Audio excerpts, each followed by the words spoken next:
안녕하세요. 최요한 목사입니다. 금년도 이제 얼마 남지 않았습니다. 오늘은 금년의 마지막 주일이고 이제 다음 주면 2021년이 시작되는 신년 주일이 됩니다. 한 해를 돌아보며 다사다난했다 이런 표현을 쓸 수밖에 없는 한 해를 보내왔습니다마는 하나님의 인도하심과 도움 가운데 그럼에도 불구하고 삶의 평안과 형통함이 있음을 기억할 때에 먼저 하나님께 감사하고 하나님께 영광을 올려드립니다. 성도님들 한 분 한 분들의 삶의 자리 가운데 21년도 하나님께서 보호하시고 인도하시는 귀한 성도님이 될 수 있도록 위해서 기도하도록 하겠습니다. 특별히 코로나19 가운데 건강과 삶의 평안, 형통함을 위해서 기도하도록 하겠습니다.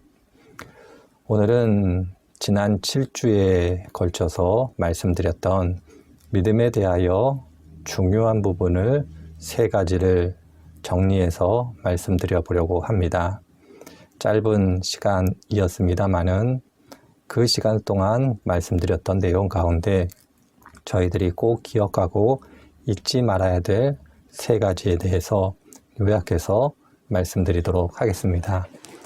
첫 번째로는 믿음을 이해하는 데 있어서 가장 중요한 것은 믿음은 구원을 받는 전제 조건으로서 저희들이 이해를 하고 있습니다마는 믿음 자체가 능력이 있는 것이 아니라 믿음을 주시는 하나님이 계시기 때문에 믿음이 의미 있다라는 것을 저희들이 꼭 기억해야 합니다.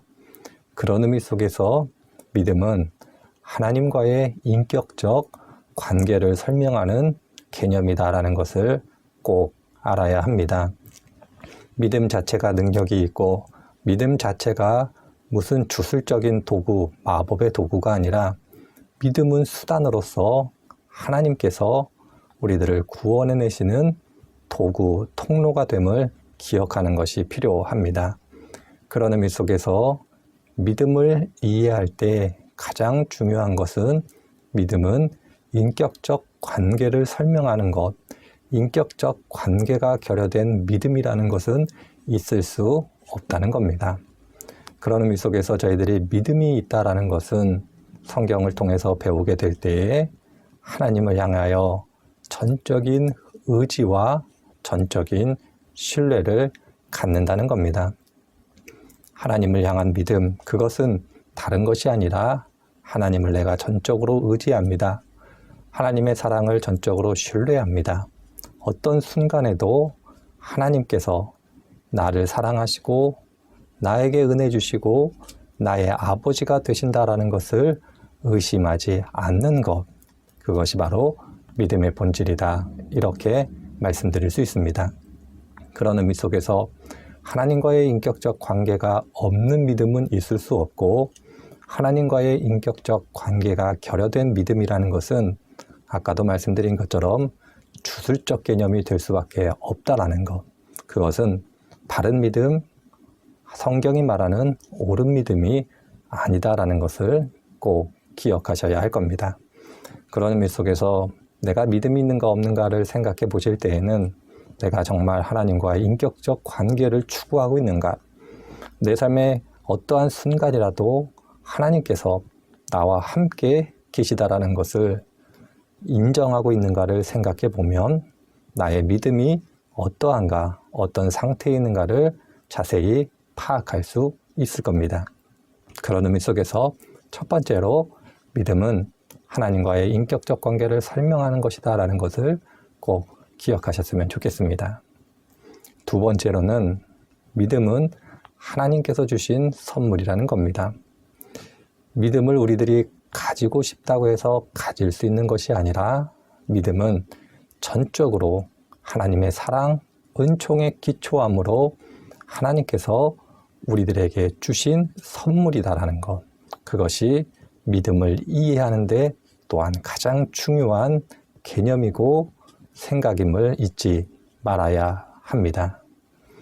믿음이라는 것, 그것이 구원을 이루는 방법이 되고 하나님과의 관계를 설명하고 하나님과의 인격적 교제를 의미하는 중요한 개념임에도 불구하고 그 믿음은 사람의 능력, 사람의 의지로는 가질 수 없다라는 것이 성경의 명백한 가르침입니다. 그 이유는 다른 데 있지 않습니다. 인간이 타락했다라는 것, 그것은 다른 것을 의미하기보다 하나님 없이 살아가려는 인간의 의지를 의미하는 것이고, 하나님이 없다라는 것을 애써 주장하는 사람들의 성향을 의미하기 때문에 그렇습니다. 전도해 보시면 잘 아시겠습니다마는 하나님이 계시다라는 것을 이야기하면 하나님이 있는지를 어떻게 알 수 있냐라고, 그리고 이러저러한 이유로 합리적으로 설명해도 그것은 과학적으로 믿을 수 없다라고, 그것은 아니다라고 애써 하나님이 존재함을 부인하는 사람들을 많이 목격하게 됩니다.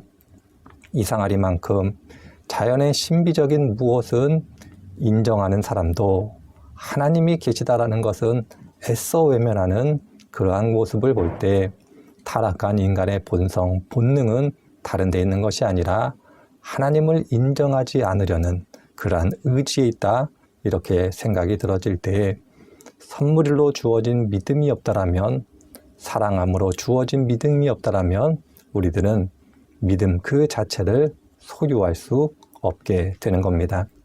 그런 의미 속에서 믿음은 하나님의 선물이고 하나님만이 인간에게 주실 수 있는 값진 은총의 사건임을 기억해야 합니다. 더불어 믿음이 하나님의 선물이라는 것은 또 다른 의미를 갖고 있는데, 그것은 믿음을 자라가게 하시는 분도 하나님이시다라는 것을 우리들은 꼭 기억해야 합니다. 어린아이의 신앙을 뛰어넘어 장성한 신앙에 이르기까지 우리들을 격려하고 우리들을 지켜 보호하시는 하나님께서 계시지 않는다라면 우리의 믿음은 자라갈 수 없게 되는 겁니다. 우리의 삶에 개입해 들어오심으로 우리를 격려하고 우리를 가르치고 때때로 우리를 책망하시는 그 하나님이 계시지 않다라면 우리의 믿음은 제자리에 있을 수밖에 없다라는 것이 성경이 가르치고 있는 중요한 내용입니다. 아이들을 키워보시면 다 경험이 있겠습니다마는 아이들을 그냥 놔둔다 하여 어른이 되는 것은 아닙니다. 신체적으로야 자라갈 수 있겠죠. 그러나 정신적인 의미에서 어른 노릇을 하기 위해서는 아이들을 가르치고 아이들을 다독이고 아이들에게 삶이라는 것, 인생이라는 것, 사회적 관계라는 것이 어떠한 것인가를 알려주어야 하는 것처럼 우리의 믿음이 자라가기 위해서도 그저 믿음을 주고 그냥 놔두면 믿음이 자라가는 것이 아니라 하나님께서 우리들을 가르치시고 격려하시고 인도하시는 그 은혜가 있을 때 우리의 믿음이 자라가게 되는 겁니다. 그런 의미 속에서 믿음은 하나님의 선물이고 그 선물로 주어진 믿음조차도 하나님께서 자라가게 하신다라는 것을 우리들은 기억해야 합니다. 세 번째로, 믿음은 힘써 지킬 때에만 유지된다라는 것을 기억해야 합니다. 하나님께서 우리들에게 선물로 주신 믿음이며 그 선물로 주신 믿음이 자라가게끔 일하시는 분도 하나님입니다마는, 그럼에도 불구하고 믿음을 받은 우리들 또한 애써 지키지 않으면 그 믿음을 유지하기 어렵다라는 것이 성경의 가르침이기도 합니다. 이 또한 다른 의미가 있는 것이 아니라 우리들이 이 세상을 떠나 하나님 계신 천국에 이르기 전까지는 본성적으로 타락한 인간의 육체를 가지고 살아가야하는 한계가 있기 때문에 유혹과 시험, 그것에 넘어질 수 있다는 것이 성경의 가르침이고 성경의 경고이기도 합니다. 그러할 때 우리들이 이 믿음을 힘써 지키기 위해서는 다른 것을 해야 될 것이 아니라 두 가지 중요한 성경의 가르침을 기억해야 되는데, 첫 번째로는 하나님의 말씀을 가까이 하고 힘써 지킴으로 우리의 믿음이 어떠한가를 점검해 가야 한다는 겁니다. 믿음이라는 것은 우리의 행위로 드러나는 것이고 우리가 행함으로써 믿음이 무엇인가를 알고 깨달아가게 되는 겁니다. 공부해 보신 분들은 아시겠습니다마는 학교에서 공부하고 학교에서 배운 것을 다시 복습하지 않으면 체득되어지지 않습니다.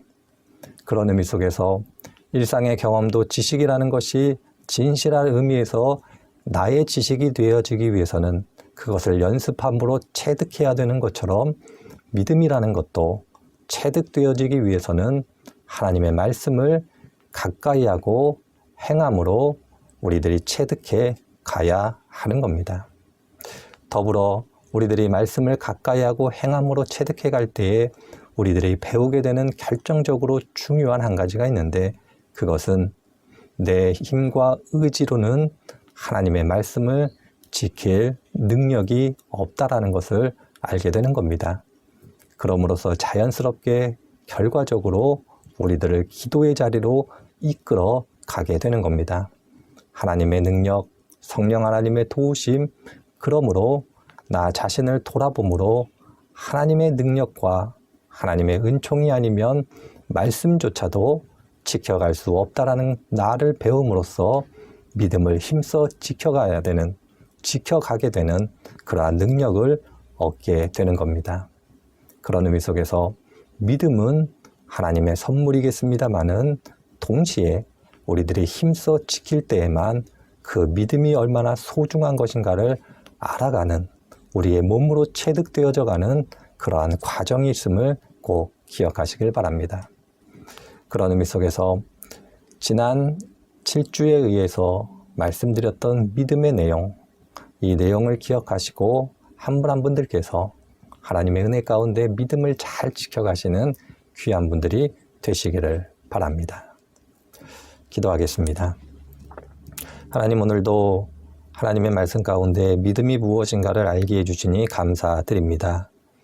한 분 한 분들 성도님들의 삶의 자리 가운데 믿음을 허락해 주셨사오니 믿음 안에서 승리하는 한 분 한 분들 되게 하여 주옵소서. 2021년 새해가 밝게 됩니다. 내년 한 해도 하나님의 돌보신 가운데 평안하게, 행복하게, 즐겁게 살아가는 성도님들 되게 하여 주옵소서. 감사드리며 예수님의 이름으로 기도드립니다. 아멘.